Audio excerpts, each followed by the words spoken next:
En el nombre del Padre, y del Hijo, y del Espíritu Santo. Amén.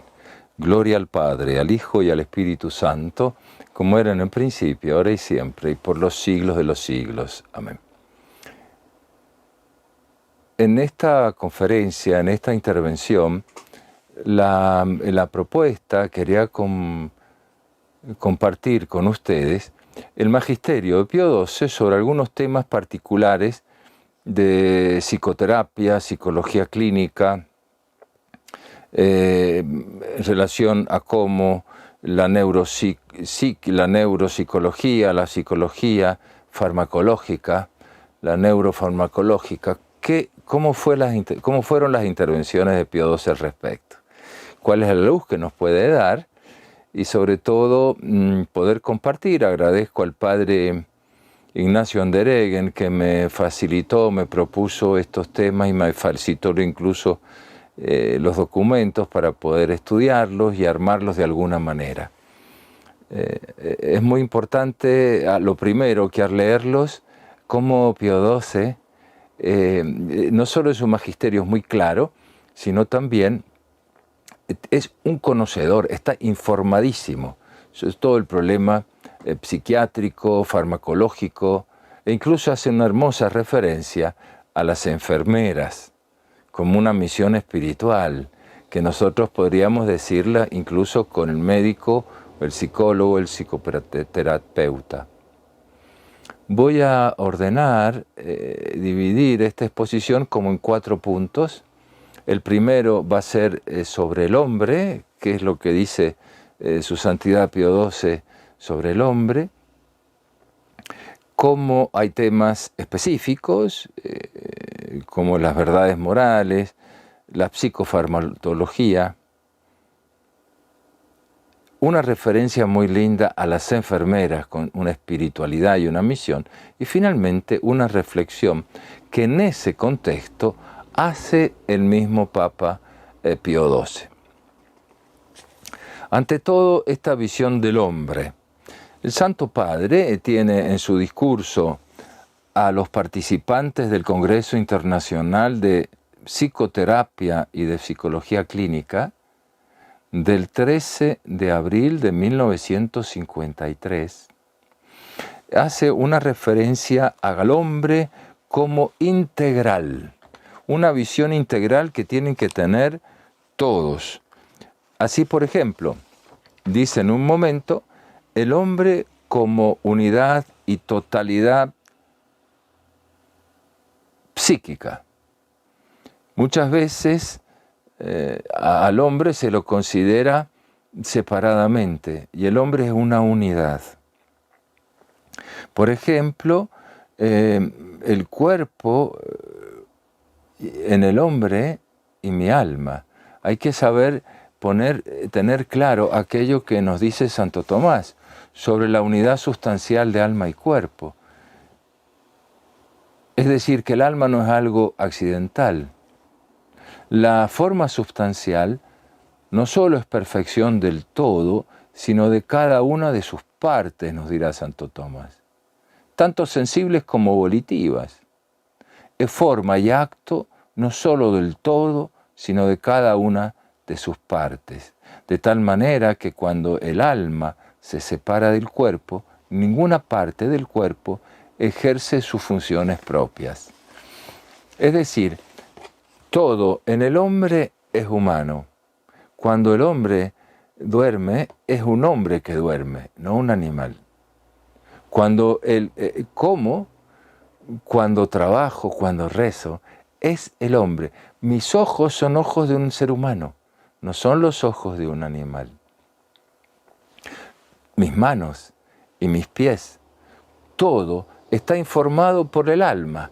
Es decir, el alma produce y se da esa unión sustancial entre cuerpo y alma. De allí que todo en el hombre es humano. Y esto es lo que va diciendo el Papa Pío XII. Y dice, la existencia de cada facultad o función psíquica se justifica para el fin del todo. Es un don ontológico y psíquico. Estos dinamismos pueden estar en el alma, en el hombre. No son, sin embargo, el alma ni el hombre. Se da esa unidad en donde el hombre no se da ese determinismo. El hombre tiene inteligencia y voluntad, y en ese sentido hay una falsa antinomia entre una especie de separación del alma y del cuerpo. La psiquis, el cuerpo, dirán, va por un lado y el hombre va por otro. Esta es la primera de las características importantes que hay que ver.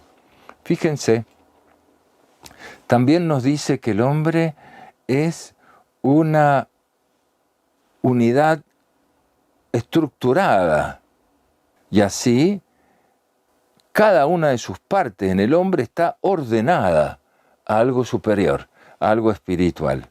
Por eso hay una falsa antonomía, como les decía recién, que ve el hombre como separado. Y es que lo físico está ordenado a lo espiritual y lo espiritual a Dios. Por eso la psicología clínica dirá, en el discurso de 1953, la psicología clínica parte del hombre real, del hombre aquí y ahora, y de esa unidad. Y ese hombre real le permite hacer referencia, Pío XII, a la naturaleza del hombre. Hay una naturaleza humana. Esta estructura del mi yo personal, dirá Pío XII, obedece, aún en los pequeños detalles, a las leyes ontológicas y metafísicas de la naturaleza humana. La razón es que el hombre existencial, este que estoy viendo, se identifica en su estructura íntima con el hombre esencial. Estamos hablando en 1953 y no hoy, que ya, como sabemos, se va como quitando la naturaleza. Ideología del género, por ejemplo, la naturaleza misma de la sociedad. Es como que el hombre no tuviera naturaleza. No es que el hombre se va haciendo, el hombre es y puede crecer, pero ya es, tiene una naturaleza determinada. Un segundo aspecto importante es que no se da un determinismo, porque justamente está la inteligencia y la voluntad. El hombre puede decidir de sus actos, es libre, a no ser que tenga esa enfermedad muy estructurada, muy determinada en algunos casos, que le costará o no, pero hay que saber que ese hombre al que estoy atendiendo, o el que está el psicólogo, el terapeuta o la enfermera, o aquel que lo acompaña, la psicofarmacología, es este hombre que es libre. Podría ayudar a sus decisiones libres, quizás ayudando a que la depresión no sea fuerte, pero la decisión es de él, no está determinado para siempre. Y eso hace del hombre, dirá Pío XII, que está en una unidad no solo con él mismo, sino una unidad social. Fíjense, dice, este hombre está dentro de una sociedad, tiene relaciones con los demás, no está aislado. Y un tercer aspecto del hombre es que el hombre está abierto a la trascendencia. Por eso muchas veces hay un error. Ese hombre como unidad trascendente en tendencia hacia Dios. Y esto es tan importante que no se puede privar la dimensión espiritual, dirá Pío XII. Aún en el trato propio, médico, psicológico, farmacéutico, ese hombre tiene una naturaleza humana, es libre, tiene relaciones con otros y está abierto a lo trascendente, a Dios, porque ese hombre es criatura de Dios e imagen de Dios, como lo hará ver cuando le dirá a las enfermeras cómo tratar. Entonces, saber ver a este hombre también su aspecto moral. Entonces, no se trata que en psicoterapia el hombre quite los sentimientos de culpabilidad y entonces así se hace libre. Es cierto que Dios perdona, por eso el sentimiento de culpabilidad está en el arrepentimiento y en la rearmar la vida. Está el exceso del escrúpulo y está el exceso de quitar esa visión sobrenatural y moral, así no tengo más conciencia ni una especie de culpabilidad.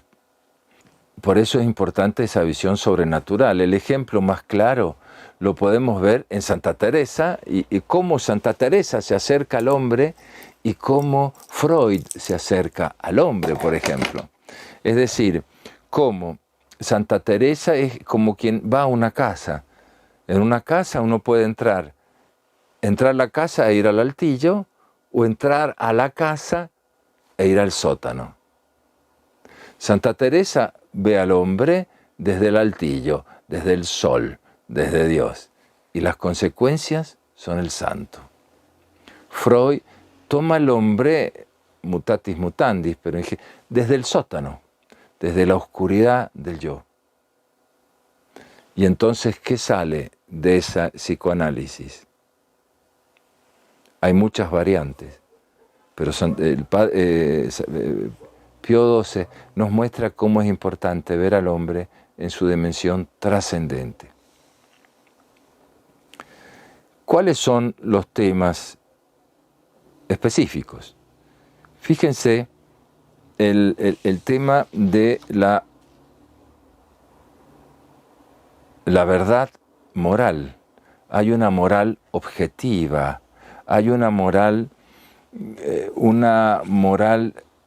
objetiva y ética médica, una deontología médica, dirá Pío XII. Fíjense en el texto del 53, que es al Congreso, a los que participaban de un Congreso Internacional de Psicología y Psicoterapia. Dirá lo siguiente: tiene la importancia de la moral en la vida real, que sale de la naturaleza del hombre. Hay unos límites a esa moralidad, y son los límites que lo da la misma estructura de la naturaleza y Dios. En otro momento dirá esa moral ética, esa ética profesional, y por eso en todo el hombre existirán los límites de la ética y de la moral para aplicar o no algunos métodos. Pensemos en la sexualidad, la educación de la sexualidad, en donde uno tiene que educar a todo el hombre, dirá Pío XII. Se pondrá especialmente el acento en la educación sexual, como en toda la educación, sobre el dominio de sí mismo y la formación religiosa. Dice que ya él lo explicó en la encíclica sobre el matrimonio de 1931. Otro aspecto que tendríamos que ver es el de la psicofarmacología y los tranquilizantes, por ejemplo. Esto lo va a tratar en el tercer texto que tenemos con nosotros en 1958, el 9 de septiembre.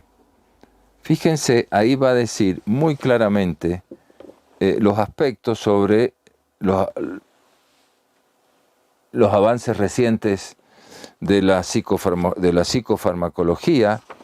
Manifiesta ser conocedor de todos los aspectos, pero también habla de algunos errores. ¿Cuáles son, por ejemplo, algunos calmantes con efectos secundarios? Los efectos secundarios de algunos calmantes son en general sin gravedad o pueden ser combatidos por otros medicamentos, Pero no obstante, es necesario, como ustedes lo señalan, les dice a los participantes del Congreso, algunos peligros que presentan para el público un recurso sin remedio, sin tope, a ciertas drogas, con el solo fin de evitar sistemáticamente las dificultades afectivas. Los miedos y las tensiones que son inseparables de una vida activa y consagrada en la vida cotidiana.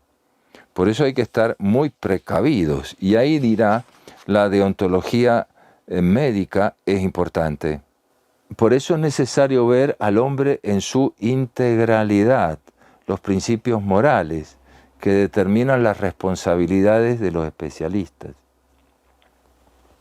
Y así, por ejemplo, en un momento dirá en este curso, disculpen que lo tenía en este texto, no quería separar las exigencias del orden moral, dirá, en ese lugar, en ese contexto de que hablamos, muy importante, en la dignidad de la persona y de la ética médica. Entonces, el orden moral, dirá, exigen que tenga hacia otro estima, consideración y respeto. La persona humana es en efecto la más noble de todas las criaturas visibles, hecha imagen y semejanza a su Creador, y Él va hacia Él por el conocimiento y el amor. Además, por la redención, el hombre está inserto en el cuerpo místico como miembro del cuerpo místico de Cristo por el bautismo. Todos estos títulos fundan, dirá Pío XII, la dignidad del hombre, sea cual sea su edad. En otro lugar sostiene lo siguiente: el interés de la ciencia, el del hombre y de la comunidad, no son en efecto valores absolutos, ni garantizan necesariamente el respeto de todos los derechos. Y dice, nosotros ya lo dijimos en un congreso de psicología aplicada, el 10 de abril de 1958, nos dice Pío XII. Allí se exigía de saber si ciertos métodos de búsqueda, de investigación y de tratamientos eran compatibles con los derechos de las personas del que son objeto. Nosotros hemos respondido que el procedimiento en cuestión se refería a los derechos de los interesados. Y en caso de responder afirmativamente, es necesario preguntarse por el consentimiento si ha sido dado por la persona y si ese consentimiento es conforme al derecho natural y si no ha habido algún error. Nosotros no podemos repetirles las mismas que dijimos en ese momento, dice Pío XII, subrayando todavía que la eficacia medicinal de un procedimiento no significa necesariamente que él sea permitido por la moral. En otras palabras, no todo lo que realmente se puede hacer es moralmente aceptable. Esta es la visión de los principios morales que necesita todo hombre y toda investigación. Luego, de las experiencias medicinales, psíquicas o físicas o psíquicas, se pueden, por una parte, encontrar ciertos peligros para los órganos y sus funciones, pero por otra parte, se puede perfectamente y también lícitamente, porque son conformes al bien de la persona, que no traspasan los límites puestos por el Creador al derecho del hombre para disponer de sí mismo. Disculpen la lectura porque son los textos en francés de Pío XII. Tengo que ir traduciendo. Es decir, que el hombre, hay un límite, puedo hacer, pero también como esa estructura orgánica, que el cuerpo está unido, ordenado al alma y al espíritu, claro que en ciertos momentos yo puedo disponer, pero de cosas y de circunstancias de mi cuerpo que no alteren el todo. Por eso entra todo el tema del trasplante, que no estoy viéndolo ahora. En este mismo discurso, el Papa Pío XII hace referencia a uno del 57 sobre el sufrimiento cristiano. Ya voy a llegar a la enfermera. Sobre el sufrimiento cristiano. Fíjense, es el del 1900, les contaba del 57, que lo tengo aquí. Discurso del Santo Padre Pío XII y las implicancias religiosas y morales de la analgesia, es decir, los analgésicos. Estamos el 24 de febrero de 1957. Y aquí el Papa se pregunta lo siguiente: sobre la narcosis y la privación total o parcial de la conciencia de sí mismo. Miren, la pregunta realmente es fuerte y tiene una respuesta también muy interesante en relación a Cristo, el dolor y el sufrimiento. La supresión completa de la sensibilidad bajo todas sus formas, anestesia general, o la disminución más o menos grande de la sensibilidad dolorosa, hipo y analgesia, van acompañadas siempre, respectivamente, de la desaparición o la disminución de la conciencia y de las facultades intelectuales más elevadas, la memoria, proceso de asociación, facultades críticas, etc. Estos fenómenos, que entran en el cuadro habitual de la narcosis quirúrgica y de la analgesia pre- y postoperatoria, pregunta, ¿son compatibles con el espíritu del Evangelio? Y acá dice, el Evangelio cuenta que inmediatamente antes de la crucifixión ofrecieron al Señor vino mezclado con hiel, sin duda para atenuar sus dolores. Y después de haberlo gustado, no lo quiso beber. San Mateo 27:34.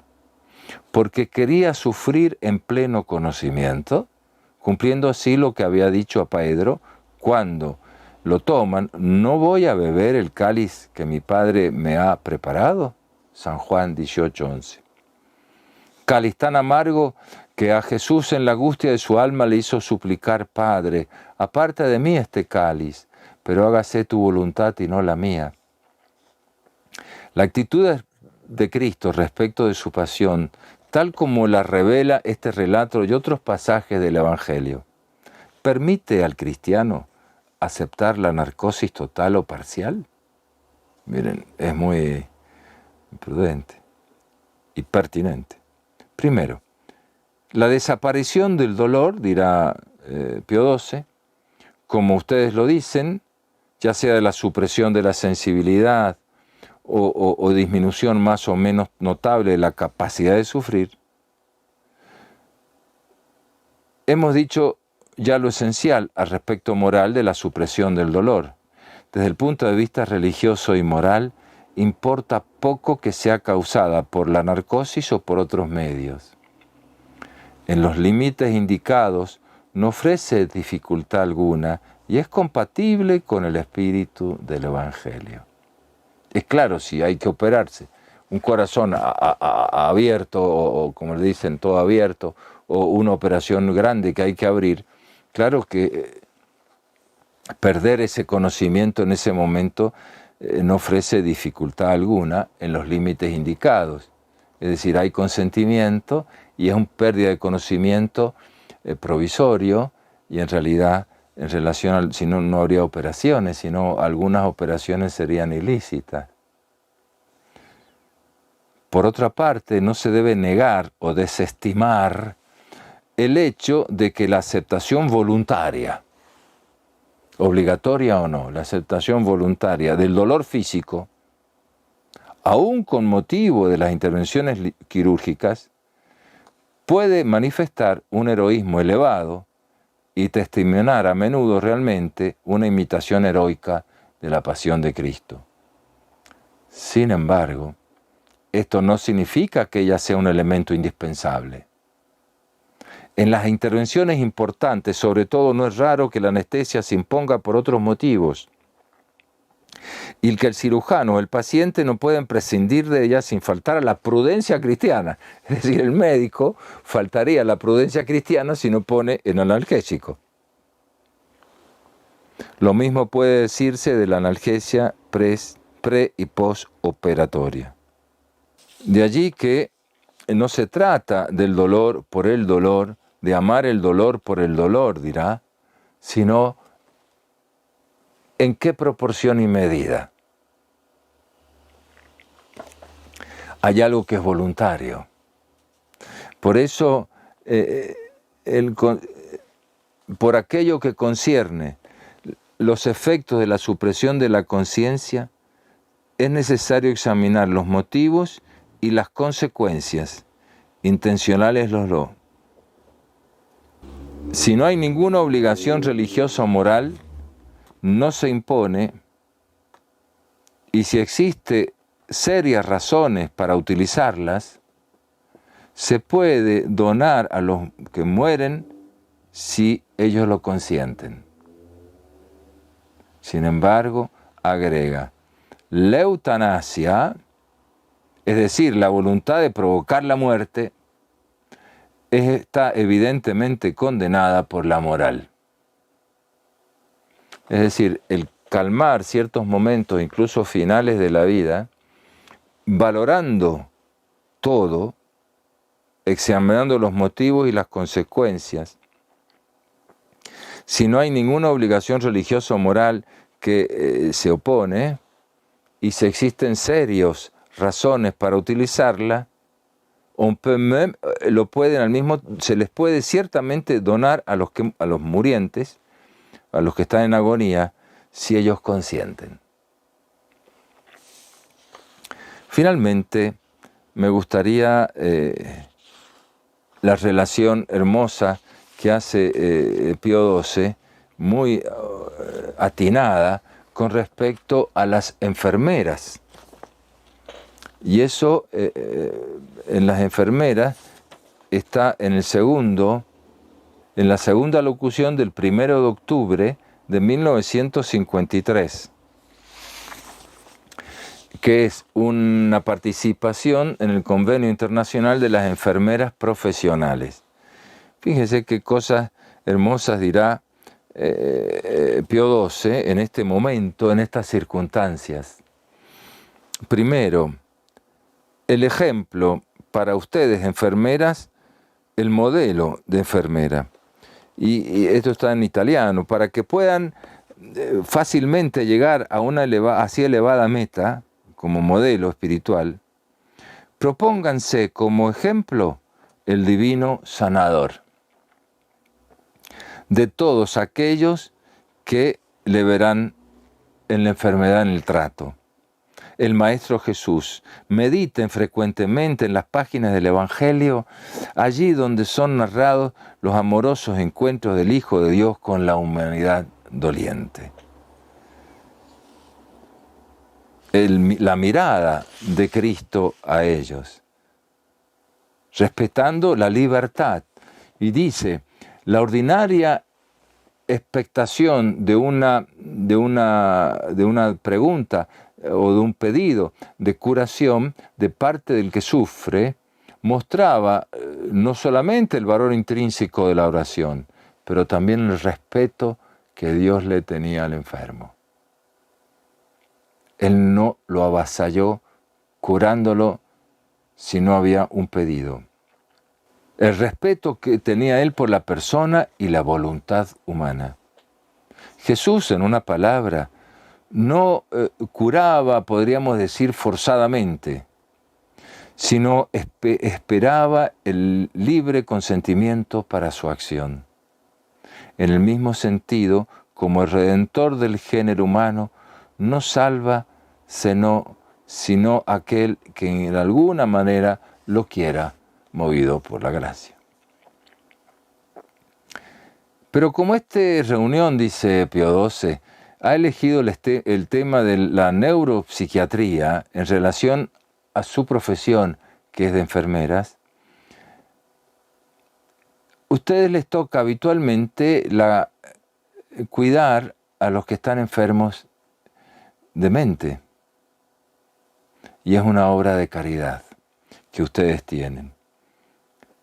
La sanidad mental, que sea uno de los bienes fundamentales del lado de la naturaleza humana, es algo obvio. Pero es también evidente que la misma salud mental es tal también en el campo religioso y sobrenatural. No es, de hecho, concebible un alma en pleno desarrollo de los valores religiosos y de la santidad cristiana, sino parte de una mente sana y equilibrada en sus movimientos. Mientras, por el contrario, también es cierto que ninguna tara o malformación física puede impedir el conseguimiento de la más excelsa santidad. Es necesario recordar que la estima por la santidad mental en el pensamiento y en la práctica cristiana y da una serie de textos de las Sagradas Escrituras. Hay un armonioso desarrollo de las facultades espirituales. Por eso les pide a las enfermeras que miren con los ojos de Cristo a los enfermos, que cada uno de ellos es un miembro consciente y activo del cuerpo místico, y ustedes también.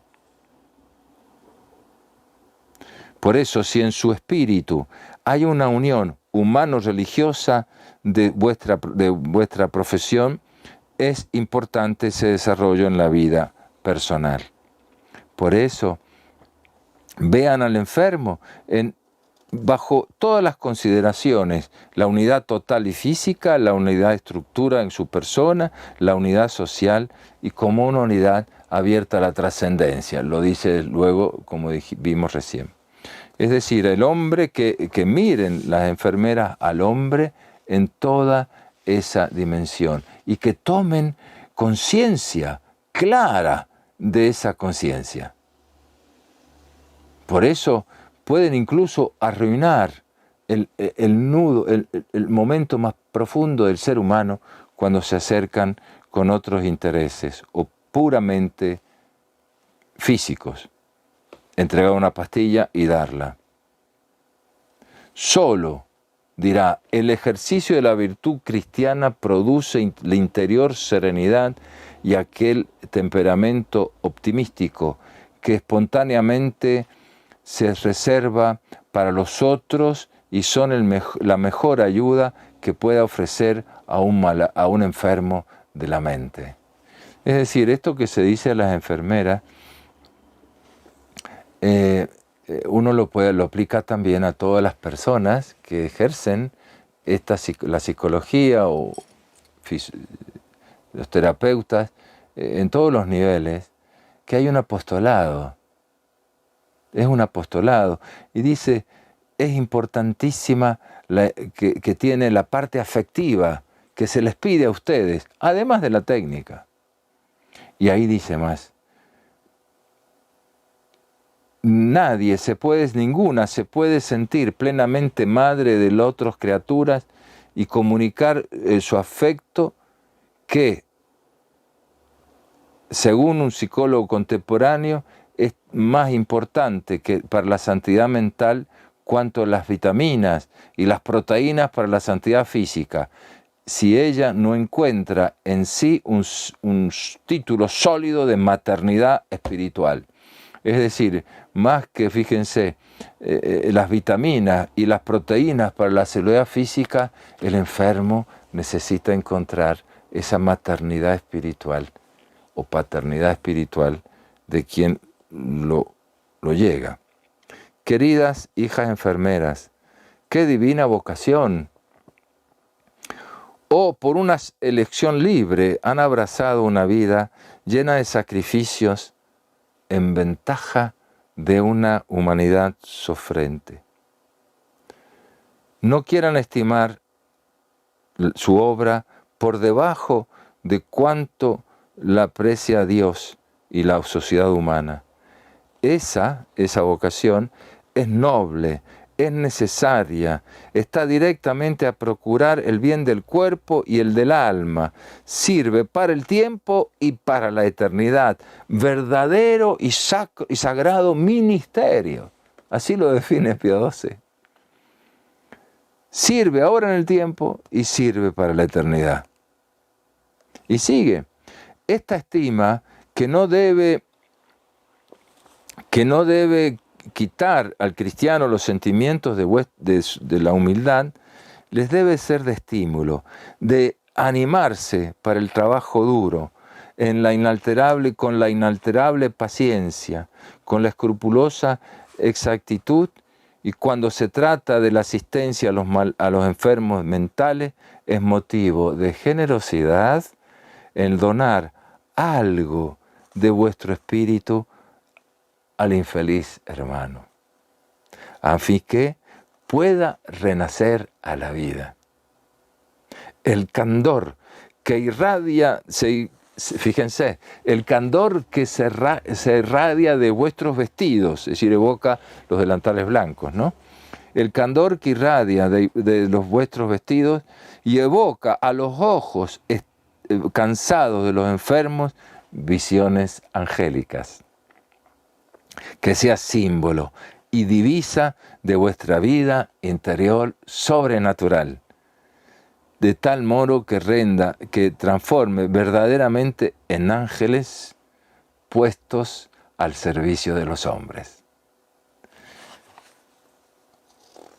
Creo que con estas palabras he dicho lo esencial de estas conferencias de Pío XII. Les puedo indicar un hermoso trabajo del padre Andereggen sobre la relación entre la gracia y la naturaleza, ya que estamos hablando de estos aspectos unidos. El artículo es en la revista Sapiencia, el volumen 71, fascículo 238 del año 2015, y el título se llama El principio tomista, gratia non tolit naturam, sed perficiteam, y su aplicación a la actividad de la psicología y de la terapia psicológica. Revista Sapiencia, número 71, volumen 71, número 238 de 2015, de la página 45 a la 74. Yo creo que he dicho lo esencial, espero que pueda haber colaborado en algo, y ciertamente la síntesis obliga a dejar al gran Pío XII con poca cosa, pero las ideas fundamentales han sido el hombre en su unidad, integralidad, es decir, el trato de toda la psicología y de todo lo que es del Colegio Internacional Neuropsíquico Farmacológico. Pío XII les dice, tienen que ver al hombre en su integralidad. Luego hay un aspecto de verdad moral en todo lo que hagan, con proporciones. Y finalmente, saber llevar el sufrimiento con Cristo y la licitud de estos aquellas cosas que pueden aminorar ciertos dolores, dejando al heroísmo a algunas personas que Dios los suscitará. Y creo que haber terminado con esta hermosísima reflexión sobre el valor de las enfermeras se aplica a todos nosotros, cada uno en su modo, que podemos ser ángeles para los demás. El Papa angélico. Gloria al Padre, al Hijo y al Espíritu Santo, como era en el principio, ahora y siempre, y por los siglos de los siglos. Amén. Muchas gracias.